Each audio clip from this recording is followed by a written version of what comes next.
আমাদেরকে কমিশন থেকে একটি নোটিশ দেওয়া হয়েছিল সীমানা নির্ধারণ আইন 2021-এর 8-1 খ ধারা মোতাবেক। 8-1 খটা হচ্ছে 8-2 যদি কোনো দৈব দুর্বিপাক হয় এবং সেই ক্ষেত্রে যদি কোনো সীমানার পরিবর্তন হয় তাহলে কেবল 8-1 খতে নোটিশ দেওয়া যায়। আপনারা জেনে থাকবেন এই বিষয়ে মেঘনা এবং হোমনায় সর্বশেষ যে আদমশুমারি হয়েছিল সেটি হচ্ছে 2022 সালে।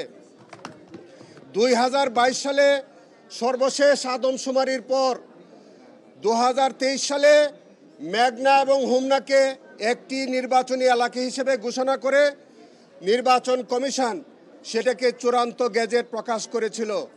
এই 1/6/2023 সালে চূড়ান্ত গেজেট প্রকাশের পর আর কোনো বাংলাদেশে শুমারি অনুষ্ঠিত হয় নাই। আইনের বিধান হচ্ছে প্রত্যেকবার শুমারি শেষ হওয়ার পরে সীমানা পুনর্বিন্যাস করা যায়। যেহেতু 22 সালের পরে একটি আদমশুমারি হয়েছে 22 সালে, তারপরে যেহেতু 23 সালে এইটি সীমানা পুনর্নির্ধারণ হয়ে গেছে, এই বিষয়ে কমিশন আর এই বিষয়ে পুনর্বিন্যাসের কোনো এখতিয়ার রাখে না। আমরা যেটা আজকে কমিশনের সামনে আমরা উপস্থাপন করেছি যে তিতাসের একজন কর্মকর্তা তার একজন কোনো বিশেষ কোনো ব্যক্তিকে সুবিধা দেওয়ার জন্যে তিনি তার উদ্যোগে এইরকম একটি এই প্রস্তাবনা দেওয়া হয়েছিল। তারই পরিপ্রেক্ষিতে কমিশন নোটিশ দিয়েছে। আমরা কমিশনের কাছে বলেছি যে এই নোটিশটা সম্পূর্ণরূপে অযৌক্তিক হয়েছে, এই প্রস্তাবটা অযৌক্তিক, এবং তারা একটি প্রশ্ন তুলেছিল যে 30% পপুলেশন যদি বৃদ্ধি পায় তাহলে এটা ম্যান্ডেটরি প্রভিশন যে এবং সেখানে পুনর্বিন্যাস করতে হবে। আমরা আইনের 6-2 আমরা পরিষ্কার করে কমিশনের সামনে উপস্থাপন করেছি এবং আমরা সেখানে বলেছি যে এই প্রভিশনটা হচ্ছে ডাইরেক্টরি, এইটি কমিশনের কোনো ম্যান্ডেটরি প্রভিশন নয়। আমরা এর সপক্ষে মহামান্য হাইকোর্ট এবং সুপ্রিম কোর্টের একাধিক সিদ্ধান্ত আমরা কমিশনের সামনে উপস্থাপন করেছি এবং আমরা দেখিয়েছি যে আমার প্রতিপক্ষ বিজ্ঞ বন্ধু তিনি কমিশনকে মিসগাইড করার জন্যে একটি ভুল তথ্য পরিবেশন করেছিলেন। সেইটি আমরা আইনের ব্যাখ্যা দিয়ে আমরা দেখিয়েছি যে কমিশন যে সিদ্ধান্ত নেবে এইটি সম্পূর্ণরূপে তার এখতিয়ার, এখানে কোনো ম্যান্ডেটরি প্রভিশন নাই।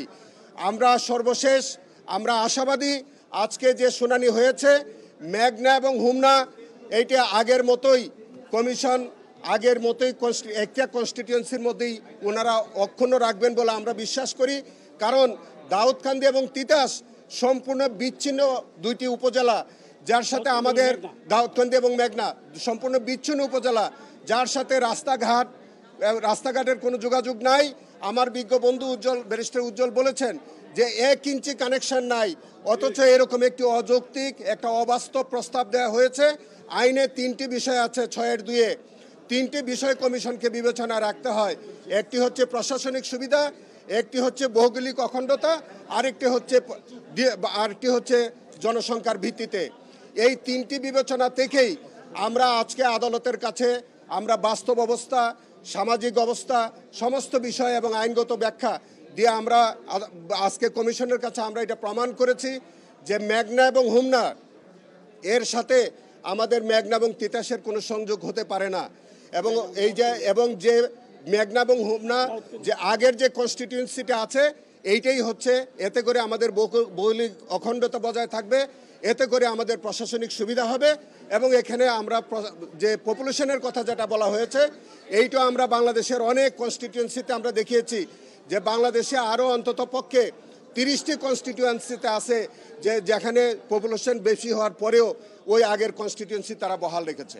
তো সেই কারণে আমরা বিশ্বাস করি যে আজকে আমরা যে শুনানি হয়েছে কমিশন আমাদের প্রতি ন্যায় বিচার করবেন, যে প্রস্তাবিত গেজেট যেটা তারা করেছে এটা তারা বাতিল করে মেঘনা হোমনাকে আগের মতোই কনস্টিটিউয়েন্সি হিসাবে একক কনস্টিটিউয়েন্সি হিসেবে রাখবেন। আপনাদের সকলকে ধন্যবাদ। এবং মেঘনার সমন্বয়ে অনুষ্ঠিত হয়েছে। এই যে আঞ্চলিক ধারাবাহিকতা এইটা রক্ষা করে সর্বমোট 8টা নির্বাচন হয়েছে শুধু আওয়ামী ফ্যাসিস্ট সরকারের সময়।